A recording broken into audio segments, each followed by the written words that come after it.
Morning 9:19 AM నుంచి నాకు కంటిన్యూగా థ్రెడ్స్ కాల్స్ వస్తున్నాయి. అదేవిధంగా దీంట్లో కొన్ని కాంటాక్ట్ నంబర్, ప్రైవేట్ నంబర్ కూడా వస్తున్నాయి.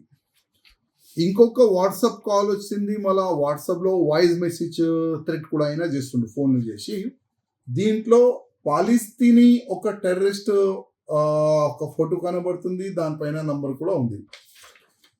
ఇది చేస్తాం, అది చేస్తాం, ధర్మం పట్ల నువ్వు అసలు పని చేయకూడదు, నువ్వు బంద్ చేసుకో, కన్వర్ట్ అయిపో నువ్వు, లేకపోతే నీకు నీ ఫ్యామిలీకి చంపేస్తాం.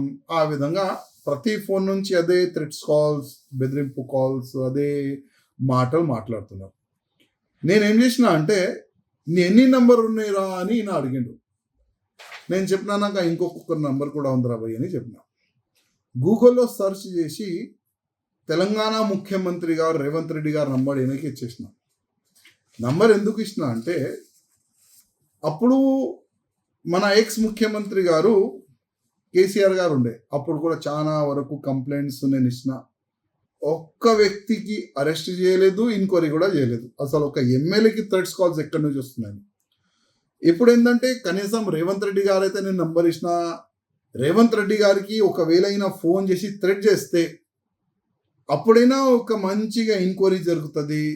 అప్పుడైనా ఈయన అసలు ఏ కంట్రీ వాడు ఉన్నాడు, ఈయనకి సంబంధించి ఈయన చెప్తుండు భారతదేశంలో మా మొత్తం స్లీపర్ సెల్స్ ఉన్నారు, అది ఉంది, ఇది ఉంది, నీ తెలంగాణలోని హైదరాబాద్లో చాలా వరకు మా వ్యక్తులు ఉన్నారు, ఎప్పుడైనా ఏదైనా చేయొచ్చు అని కూడా ఆయన చెప్తుండు.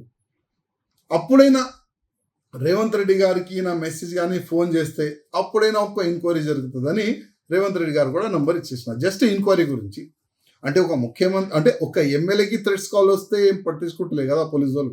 ఒక ముఖ్యమంత్రికి థ్రెట్ కాల్ వస్తే ఏదైనా పట్టించుకుంటారు, ఎంక్వైరీ చేస్తారని ఆ ఉద్దేశంతోనే మా ముఖ్యమంత్రి గారు కూడా నంబరు ఈయనకి ఇచ్చిన. చూద్దాం ముందు ఏమవుతుంది. ఈ కంటిన్యూ థ్రెట్స్ కాల్ అయితే కంటిన్యూగా అవుతుంది. అసలు ఈ థ్రెట్స్ కాల్ ఎప్పుడు బంద్ అవుతుంది మాకే తెలియదు. అసలైన తొలి వెలుగు. ఫాలో వాట్సాప్ @తొలి వెలుగు official.